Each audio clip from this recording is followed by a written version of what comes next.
All right, Booger McFarland, part of Monday Night Football, LSU great, Peloton soldier, as over the weekend. I think he was called out by PFT commentator. T-Bob hopped in the race. Cole Kubelik was there. Booger ran away with it. Before we talk about how you dominated the field in the Peloton on over the weekend, big fella, it's good to catch up with you. Who won this agreement between the NFL? Did the owners or the players? Well, anytime you have more money, usually you're always going to win. And I don't think the players came into the situation thinking they were going to win. What they were trying to get was a fair deal. And I think they got as close to fair as they could without forcing a lockout. You know, the owners are billionaires, man. So, there's only so much they're going to give you and say, okay, enough is enough. And I think they had gotten to the point, and they made up in their collective minds that let's go to the players and let's get this deal done now. Let's sweeten the pot for the majority of the players, which is what they call the rank and file, the guys that make basically $1 million or less, which is probably about 60% of the NFL. And let's make this so good for them that they can't turn it down. And I think ultimately that's what happened. And that's why you see a lot of the prestigious players, the high dollar players, the J.J. Watt, the Aaron Rodgers, the Richard Shermans, guys that have made a lot of money because they understand the economics of the NFL, and they realize they probably could have gotten a little bit more. So in the end, I think it's a win for everyone.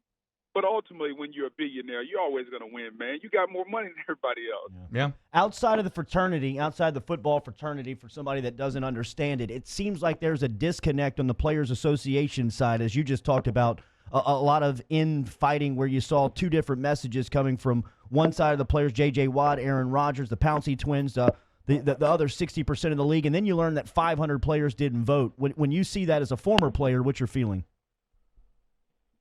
Well, it's sad, but it's no different than the society we live in. You know, I've often told you guys on this show, sports are a microcosm of society.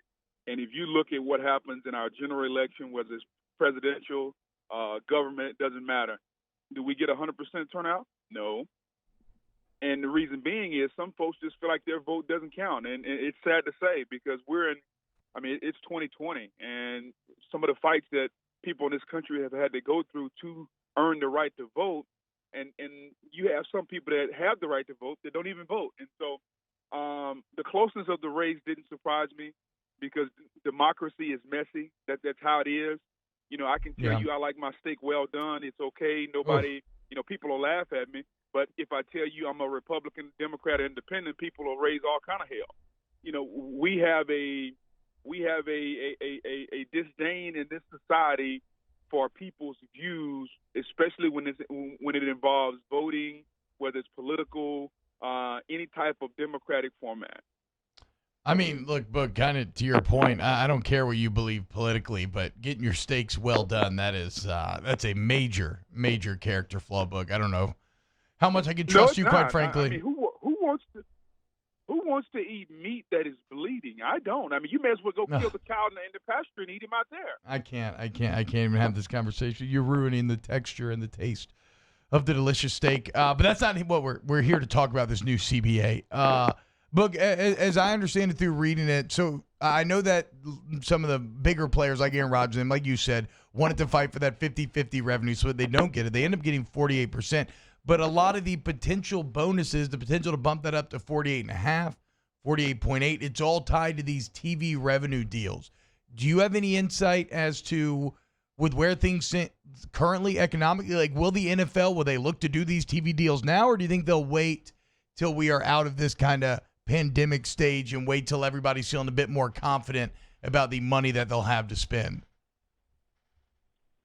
I think the pandemic is going to slow the announcement down.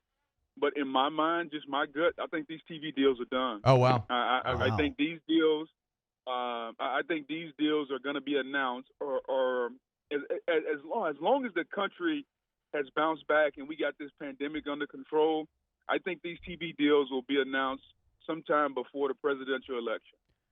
You hear 17 That's regular. just my gut feeling. That's great. You hear 17 regular season games. What's your reaction? Don't like it. 16 is probably too many. Don't like 17, but I got news for you. They're going to try to get 18 at some point. Yeah.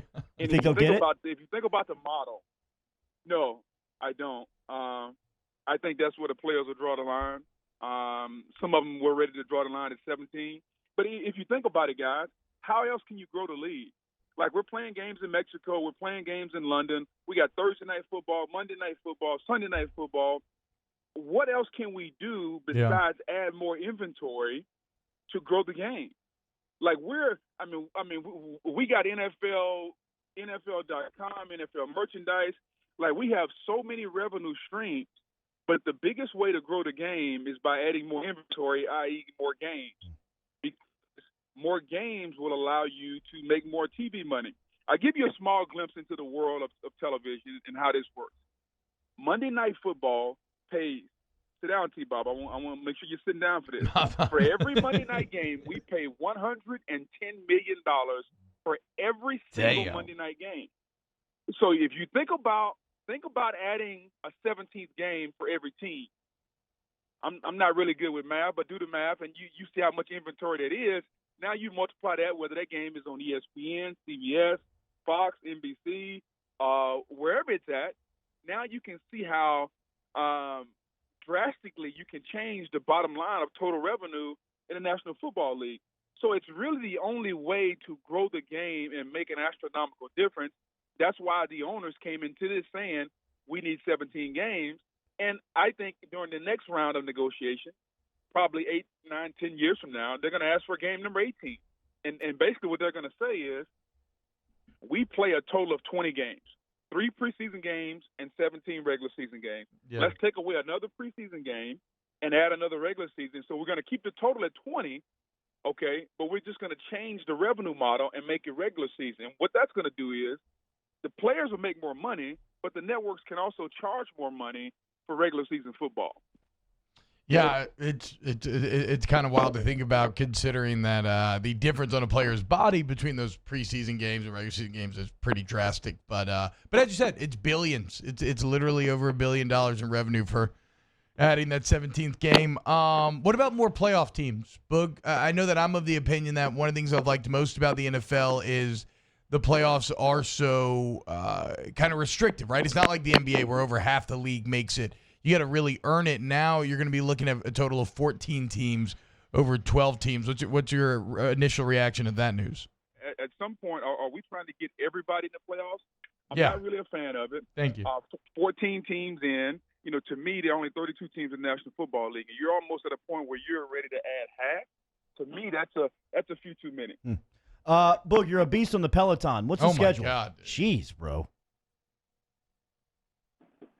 The Peloton is something, man. I got into it probably about 6 months ago, and it really changed my because I couldn't run anymore, and so it gave me an opportunity to get some exercise. And so, the first time I got on it, man, the seat was entirely too small. My butt started hurting, so I had to go on Amazon and get a seat cushion. And so I put the seat cushion on there, and it changed everything about it. And so I ride it religiously, man. Like I'm a 5-day-a-week rider, because I can still run, but it's probably better for my knee that I don't run because it'll swell up every now and then. I knew it on your Twitter interaction with PFT, how confident. I could see his confidence in the way he was typing. Like, well, this, he might run away with this thing. Yeah, I've seen some away posts. with it. I've seen some posts from Boog. I knew it was a beast. I told him I just wanted to see where I stacked up. But so we all did this 45-minute class, and I did my PB, man. I'm killing it. I'm giving full effort. Boog, so I got a total output of 517. Boog was over 700. And I finished in the top 10%, so I'm feeling like, okay, I'm probably pretty close here. No. Boog was in the top 1%. It is wild. The big man can move on that Peloton. That's why he fills those suits out on Monday night. I did beat PFT, and I did beat Cole Kublik, so I will take second place in this race. You know where it comes from, T-Bob? I get on that Peloton, and it checks all the boxes for – a has-been athlete. Mm-hmm. It's competitive. I can put whatever music I want. I can put a different instructor on there. I can compete against anybody around the country. I can use numbers to compete. So it checks all the boxes for guys. And more importantly, I can do it anytime I want to in the comfort of my own home. So it's one of those things that if you've never tried it out there, Jordy, I know you probably never exercised in your life, but if you ever have to jump on in a gym, jump on the Peloton and check it out, buddy. Look, Damn. take it easy over there, big fella. That got you feeling confident, man. Hey, killing it. All right, bro. I'll see you, man. I'm just saying, like T-Bob is a lot of things. Yep. Most of them I don't have time to mention, but Yep. I'll give him credit. The guy works on his physical fitness. He'll die for 2 weeks and then eat bad for 2 weeks. So it kind of evens out. But I've never heard Jordy mention exercise at all. There you go. Tell him, Boog. Tell him exactly. Boog, have a good day. Hit him straight today. All right, later, man.